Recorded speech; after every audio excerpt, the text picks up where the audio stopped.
शुभांशु शुक्ला अपनी 18 दिन की अंतरिक्ष यात्रा से लौटने के बाद अमेरिका के समुद्र में ड्रैगन स्पेसक्राफ्ट से सुरक्षित उतरे। लेकिन इसी के विपरीत रूस के सोयूज और चीन के शेंजो अंतरिक्षयान अंतरिक्ष से वापसी के बाद जमीन पर सुरक्षित उतरते हैं। ऐसे ही 41 साल पहले जब रूस के सहयोग से भारत के अंतरिक्ष यात्री राकेश शर्मा अंतरिक्ष में गए थे, तब भी उनकी लैंडिंग जमीन पर हुई थी। तो चलिए आज इस वीडियो में हम जानते हैं कि अंतरिक्ष से पृथ्वी पर वापसी के वक्त अमेरिका के अंतरिक्ष यान समुद्र में, जबकि चीन और रूस के अंतरिक्ष यान जमीन पर क्यों उतरते हैं। अंतरिक्ष यानों का समुद्र या जमीन पर उतरने के पीछे देश नहीं बल्कि भौगोलिक और तकनीकी कारण हैं। अमेरिका के चंद्र मिशन अपोलो 11 से लेकर आज स्पेस एक्स के ड्रैगन स्पेसक्राफ्ट तक सभी समुद्र में उतर रहे हैं, क्योंकि अमेरिका के लिए यह टेस्टेड और सुरक्षित तकनीक है। समुद्र अंतरिक्ष यानों की लैंडिंग में नेचुरल कुशन का काम करता है, यानी अंतरिक्ष यान इतनी तेज गति से अंतरिक्ष से पृथ्वी पर वापसी कर रहा होता है। अगर उसे इस बीच जमीन पर उतारा जाता है तो अंतरिक्ष यात्रियों को अंदर बड़ा झटका महसूस होता है, जबकि समुद्र में उतरने पर कैप्सूल के अंदर बैठे हुए अंतरिक्ष यात्रियों को अधिक झटका महसूस नहीं होता है। समुद्र एक तकिए का काम करता है और अंतरिक्ष यात्री बिना किसी झटके के आसानी से समुद्र में उतर जाते हैं। इसी के साथ वापसी के वक्त जब अंतरिक्ष यान पृथ्वी पर उतरना शुरू करता है तो उससे एक हिस्सा अलग होता है। जैसे अभी ड्रैगन स्पेसक्राफ्ट में ड्रैगन ट्रंक अलग हुआ था।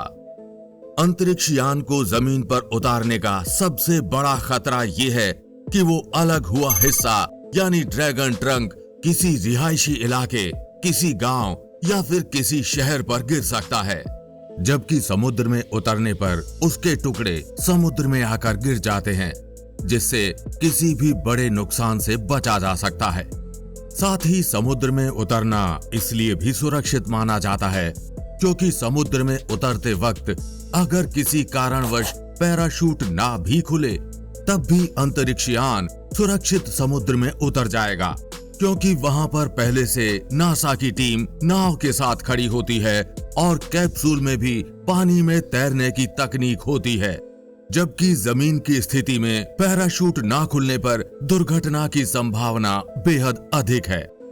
रूस और चीन के अंतरिक्ष यान जमीन पर उतरने के लिए भारी ब्रेकिंग तकनीक का उपयोग करते हैं, यानी जब अंतरिक्ष यान अंतरिक्ष से वापसी कर रहा होता है और पृथ्वी के करीब होता है, तब पैराशूट के साथ साथ उसमें अंतरिक्ष यात्रियों के द्वारा मैनुअल ब्रेक्स भी लगाए जाते हैं, जिससे कि उसकी स्पीड को बिल्कुल कम किया जा सके। रूस के अंतरिक्ष यान कजाकिस्तान के रेगिस्तान में, जबकि चीन के अंतरिक्ष यान शेंजोउ श्रृंखला के रेगिस्तान में उतरते हैं। यहाँ पर पहले से ही यान को जहां उतारना होता है वहां पर जमीन को गीला कर दिया जाता है, जिससे कि अंतरिक्ष यात्रियों को अधिक झटका महसूस ना हो।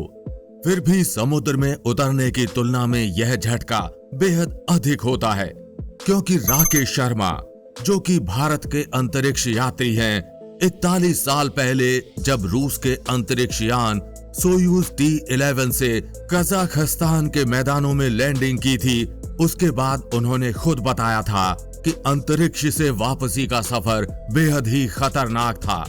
हमें वापसी के वक्त तो ऐसा लग रहा था कि हम बस मरने ही वाले हैं। जब अंतरिक्ष यान के पैराशूट खुले तो इतनी तेज आवाज हुई जिसकी हमने कोई अपेक्षा तक भी नहीं की थी। यानी उनका साफ कहना था कि जमीन पर लैंडिंग बेहद खतरनाक थी। इसी के विपरीत रूस और चीन जमीनी लैंडिंग को ज्यादा सुरक्षित मानते हैं, क्योंकि उनके अनुसार जमीन पर कैप्सूल तक पहुंचना बेहद आसान होता है, जबकि समुद्र में बेहद कठिन। वहीं इसके अलावा दूसरा कारण यह है कि अमेरिकी लॉन्च साइटें समुद्र के किनारे हैं, जैसे कि फ्लोरिडा। इसलिए अमेरिकी यानों के लिए समुद्र में उतरना बेहद सुविधाजनक होता है।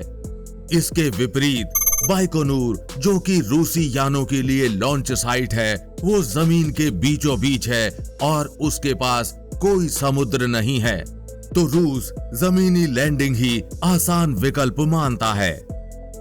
लेकिन ऐसा बिल्कुल भी नहीं है कि अमेरिका के अंतरिक्ष यानों ने कभी जमीन पर उतरने का प्रयास ही ना किया हो। स्पेस एक्स के ड्रैगन स्पेसक्राफ्ट का भी पहले जमीन पर उतारने का प्लान था, जिसकी टेस्टिंग स्पेस एक्स ने की थी, लेकिन बाद में इसको बदल दिया गया। उसी के साथ अमेरिका का भावी अंतरिक्ष यान बोइंग स्टारलाइनर जमीन पर एयरबैग्स के साथ उतरता है। इसमें मार्शमैलो कुशन जैसी तकनीक का इस्तेमाल किया गया है, जिससे झटका कम लगता है। यानी जमीन पर उतरते वक्त इसके नीचे एक गुब्बारा सा खुल जाता है, जिससे अंदर बैठे अंतरिक्ष यात्रियों को झटका महसूस नहीं होता। इसका इस्तेमाल 2026 तक होने की उम्मीद है। वहीं आपको बता दें कि भारत के महत्वपूर्ण अंतरिक्ष मिशन गगनयान, जो कि 2028 तक लॉन्च होना है, उसकी लैंडिंग भी बंगाल की खाड़ी के समुद्र में ही होने वाली है, क्योंकि भारत का इसरो समुद्र में उतरने की तकनीक को ज्यादा सुरक्षित मानता है। इसका अभ्यास भी भारतीय नेवी और इसरो के वैज्ञानिकों ने कर लिया है। फिलहाल आपके अनुसार अंतरिक्ष यानों का जमीन पर उतरना ज्यादा सुरक्षित है या फिर समुद्र में? नीचे कमेंट बॉक्स में लिखकर जरूर बताएं। अगर आपको वीडियो पसंद आया हो तो वीडियो को लाइक और चैनल को सब्सक्राइब करना बिल्कुल ना भूलें। और हम उम्मीद करते हैं कि इस वीडियो की जानकारी आप अपने तक सीमित नहीं रखेंगे, अपने दोस्तों और परिवारजनों के साथ ये वीडियो जरूर शेयर करेंगे। जल्द मिलेंगे ऐसी ही इंफॉर्मेटिव वीडियो के साथ। तब तक के लिए जय हिंद, जय भारत।